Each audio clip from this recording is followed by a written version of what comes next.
बिस्मिल्लाहिर्रहमानिर्रहीम, अस्सलाम वालेकुम स्टूडेंट्स। और आज के इस लेक्चर में हम लोग डिस्कस करने के लिए जा रहे हैं सेंट्रल डोग्मा का second step, that is known as translation. और ट्रांसलेशन के बारे में हम लोगों को आइडिया है कि ट्रांसलेशन में एक्चुअली हम लोग क्या कर रहे हैं कि एक लैंग्वेज को दूसरी लैंग्वेज के अंदर कन्वर्ट कर रहे हैं। लाइक यहाँ पर जो इंफॉर्मेशन है वो हमारे पास न्यूक्लियोटाइड की फॉर्म में है, तो उस न्यूक्लियोटाइड्स की इंफॉर्मेशन को कन्वर्ट करा जा रहा है into the form of amino acids. तो ये जो हमारे पास ट्रांसलेशन है जिसमें न्यूक्लियोटाइड की इंफॉर्मेशन को अमीनो एसिड के अंदर हम लोग कन्वर्ट कर रहे हैं, that is actually called translation.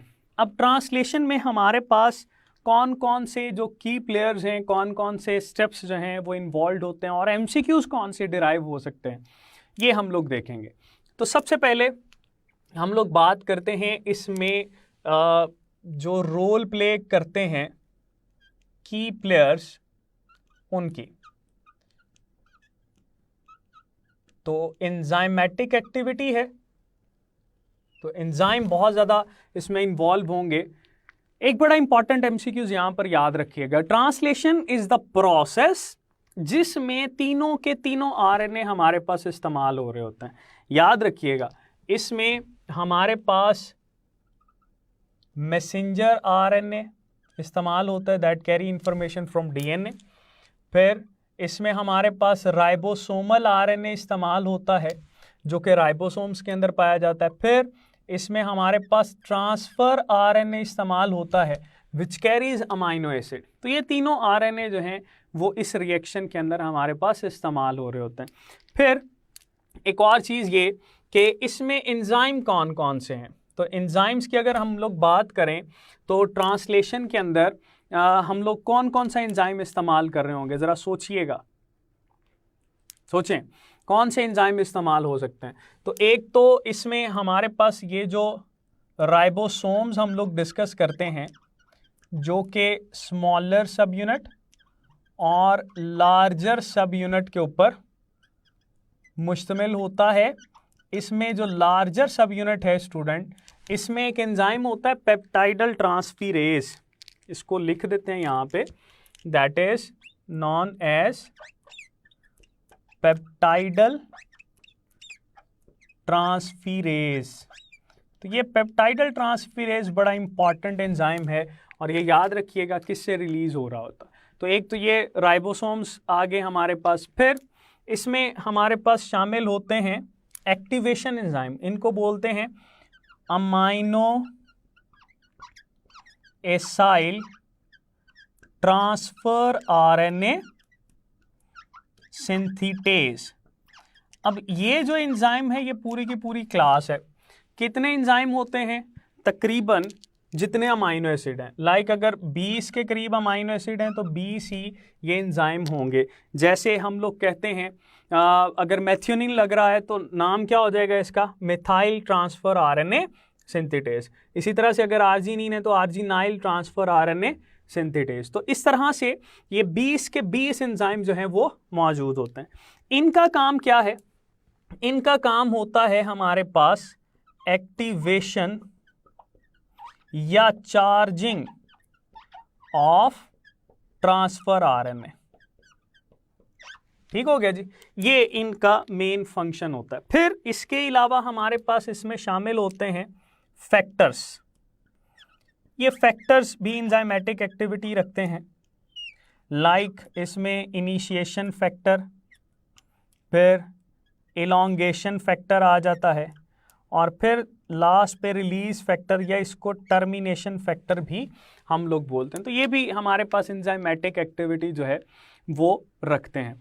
तो प्रोकैरियोट्स और यूकैरियोट्स में क्या डिफरेंस होता है ये भी हम लोग देखेंगे। ज़रा इस पे गौर कीजिएगा। हमारे पास ये जो फिगर है दैट इज़ शोइंग कि राइबोसोम्स जो हैं उनके दोनों सब यूनिट अटैच हैं हमारे पास मैसेंजर आरएनए के साथ, और फिर इससे पॉलीपेप्टाइड चेन जो है अमाइनो एसिड जब अटैच होते हैं तो ये सेपरेट होती है।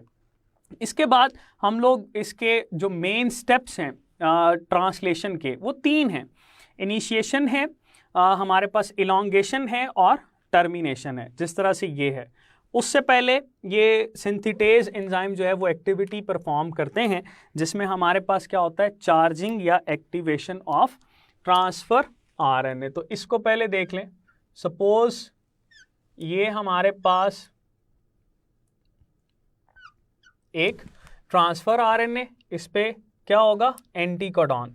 जैसे अगर स्टार्ट पे हमारे पास AUG कोडॉन होता है तो इस पे एंटीकोडॉन क्या होगा, UAC। तो यहाँ पर हमारे पास OH लगा होता है। तो इस OH की अगर हम लोग बात करें तो यहाँ पर हमारे पास आ जाता है अमाइनो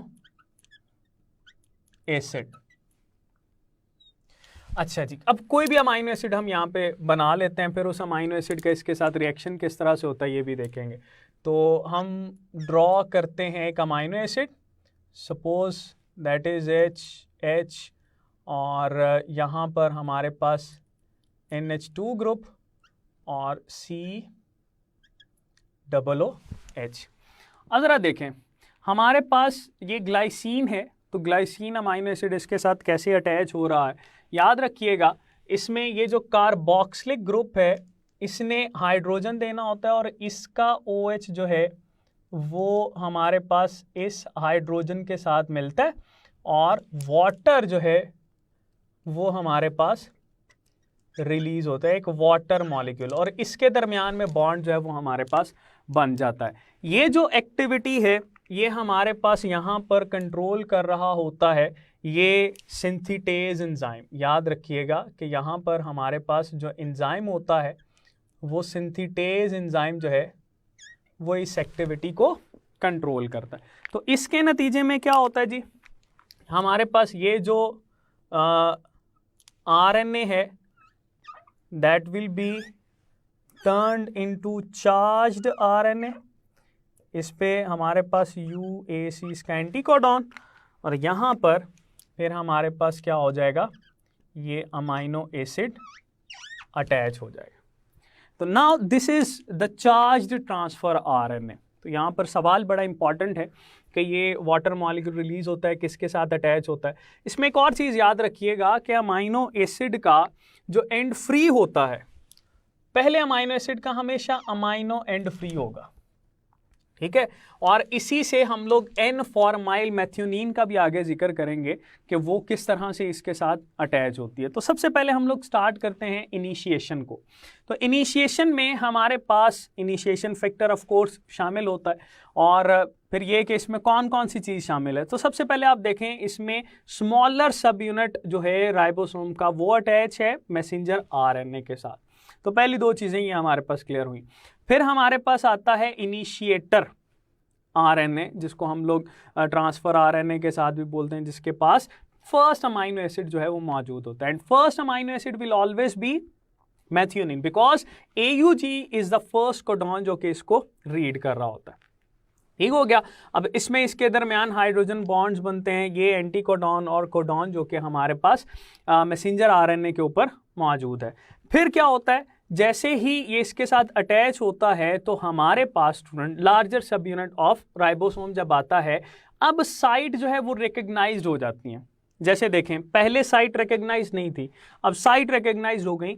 A साइट कौन सी है, P साइट कौन सी है और E साइट कौन सी है। नॉर्मली हम लोग ये कहते हैं A for amino acyl site, P for peptide and E for exit. अब एक और बड़ा इंपॉर्टेंट क्वेश्चन यहाँ पर आता है, वो ये कि हमारे पास डायरेक्शन जो है वो अमाइनो एसाइल या A साइट की किस तरफ को होती है, हमेशा 3 प्राइम की तरफ होगी, और जो E है इसकी डायरेक्शन ये किसको फेस कर रही होती है, हमेशा 5 प्राइम एंड को। ये बात इंपॉर्टेंट है, ये फिगर में आपको नज़र आ रहा है, that is very much important. तो ये हमारे पास इनिशिएशन जो है वो हो गई।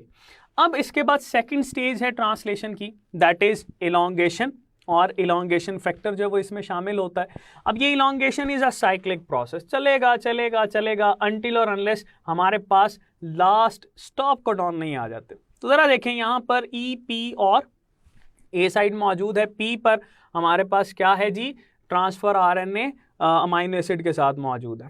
फिर हमारे पास नया जो ट्रांसफ़र आरएनए है वो उस कोडॉन के मुताबिक जो है अमीनो एसिड लेकर आ रहा है। फिर क्या होगा, इसकी जो कोडॉन रिकग्निशन है वो होगी और हमारे पास ए और पी दोनों साइड जो है वो ऑक्यूपाई होगी। ठीक है, अब ज़रा ऊपर देखें तो यहाँ पर अमीनो एसिड ट्रांसफ़र हो रहे हैं। कैसे ट्रांसफ़र होते हैं ये ज़रा याद रखिएगा कि यहाँ पर ये जो लिंकेज बना था ये टूटता है। इस लिंकेज को टूटने के लिए यहाँ पे वाटर रिक्वायर्ड है, वाटर इसका हाइड्रोक्सिल ग्रुप ऐड कर देगा, ये फ्री हो जाएगा और ये जो कार्बोक्सिलिक ग्रुप है ये नेक्स्ट अमीनो एसिड के जो फ्री अमीनो ग्रुप था उसके साथ अटैच होगा। तो यहाँ पर भी हमारे पास लिंकेज बनेगा। अच्छा जी, फिर हमारे पास क्या होता है, ये जब लिंकेज बन जाता है under the influence of which enzyme, that is peptidyl transferase enzyme. क्या कर रहा है, ये पेप्टाइड लिंकेज को ट्रांसफर कर रहा है। ठीक है, तो ये बात याद रखिए। तो यहाँ पर हमारे पास पेप्टाइड लिंकेज ट्रांसफर हो गया, दो अमीनो एसिड जो है वो अटैच हैं ए साइड के ऊपर। ओके, तो अब जरा नेक्स्ट स्टेज की तरफ चलते हैं। तो अब यहाँ पर क्या हो रहा है कि पी साइड के ऊपर जो है वो दोनों अमीनो एसिड अटैच हैं और जो फ्री हमारे पास ट्रांसफर आरएनए था वो ई पर चला जाएगा और ई से एग्जिट हो जाएगा। इसी तरह से ये साइक्लिक एक्टिविटी जो है वो तब तक चलती रहेगी जब तक हमारे पास स्टॉप कोडॉन या टर्मिनेशन फैक्टर या रिलीज फैक्टर जो है वो नहीं आ जाता। नेक्स्ट है जी हमारे पास लास्ट स्टेज इसकी, that is called termination stage. अब टर्मिनेशन फैक्टर के साथ रिलेट करती है। ज़रा देखें इसमें हमारे पास क्या है जी, ए पी और ई साइड के ऊपर, पी साइड के ऊपर जो है वो पॉलीपेप्टाइड चेन बनी हुई है अमीनो एसिड की, और ए साइड के ऊपर अब क्या आ गया, रिलीज फैक्टर। अब रिलीज फैक्टर को कौन जो है वो हमारे पास रीड कर रहा है, स्टॉप कोडॉन्स। तो स्टॉप कोडॉन्स याद रखिएगा कौन कौन से होते हैं, हम लोगों ने ट्रांसक्रिप्शन के अंदर भी पढ़ा था। तुम दूर हो, तुम बहुत दूर हो, तुम दफा दूर हो, U A U G A and U A G, ये स्टॉप कोडॉन है जो कि हमारे पास रीड करेंगे टर्मिनेशन फैक्टर को या रिलीज फैक्टर को। तो जैसे ही आएगा आपके पास 3' एंड के ऊपर रिलीज फैक्टर आया, स्टॉप कोडॉन ने रिकग्नाइज किया, उसके बाद जो है ये हमारे पास जो पॉलीपेप्टाइड चेन है वो फ्री हो जाएगी बिकॉज अमीनो एसिड लिंकेज जो है वो इसका टूट जाएगा, सेपरेट हो गए। फिर हमारे पास क्या होगा, ये दोनों के दोनों राइबोसोम जो लार्जर सब यूनिट और स्मॉलर सब यूनिट हैं ये भी सेपरेट हो जाएंगे, जो मैसेंजर आरएनए हैं वो भी फ्री हो जाएगा और तमाम के तमाम जो इसकी असेंबली की फैक्टर्स हैं वो तमाम सेपरेट हो जाएंगे। तो ये हमारे पास 3 स्टेजेस हैं, इनिशिएशन, इलॉन्गेशन और termination. Now that is complete over here. ठीक है जी, यहाँ पर ये हमारे पास कंप्लीट हो जाता है। फिर एक और सवाल आता है कि ट्रांसलेशन की डायरेक्शन क्या, अभी हम लोगों ने यहाँ पर भी डिस्कस किया, दोबारा बताता चलूँ, रेप्लिकेशन हो, ट्रांसक्रिप्शन हो या ट्रांसलेशन हो, इन तीनों की डायरेक्शन हमारे पास 5' से 3' की तरफ ही रहेगी। That is all from translation. जी स्टूडेंट्स, अब हम लोग डिस्कस करेंगे इससे रिलेटेड जो MCQs हैं हमारे पास वो कौन कौन से हैं। सबसे पहले स्टेटमेंट है हमारे पास, in translation the terminating codon is, 2014 के अंदर ये पूछा गया। ऑप्शंस हैं जी हमारे पास GUA, फिर है UAA, फिर है हमारे पास UUG और फिर है जी हमारे पास AGU। अब बड़ा इंपॉर्टेंट पॉइंट है, हम लोगों ने पहले भी डिस्कस किया ट्रांसलेशन के अंदर, ट्रांसक्रिप्शन में भी, कि स्टॉप कोडॉन जो है वो हमारे पास टर्मिनेटिंग कोडॉन कहलाते हैं। UAA, UGA एंड UAG, ये 3 हैं। तो यहाँ पर देखें हमारे पास जो आंसर है that is UAA। Next MCQ है जी हमारे पास, that is the enzyme which catalyses peptide bond formation is found in. Options हैं smaller sub unit of ribosome, फिर है larger sub unit of ribosome, फिर है neither smaller nor larger sub unit, और फिर डी ऑप्शन है both sub units of ribosome. तो ये भी हम लोगों ने डिस्कस किया था। पेप्टाइडल ट्रांसफीरेज जो है वो हमारे पास ऐसा एंजाइम है जो कि larger sub unit of ribosome से रिलीज होता है। तो आंसर जो है वो इसका larger sub unit of ribosome है।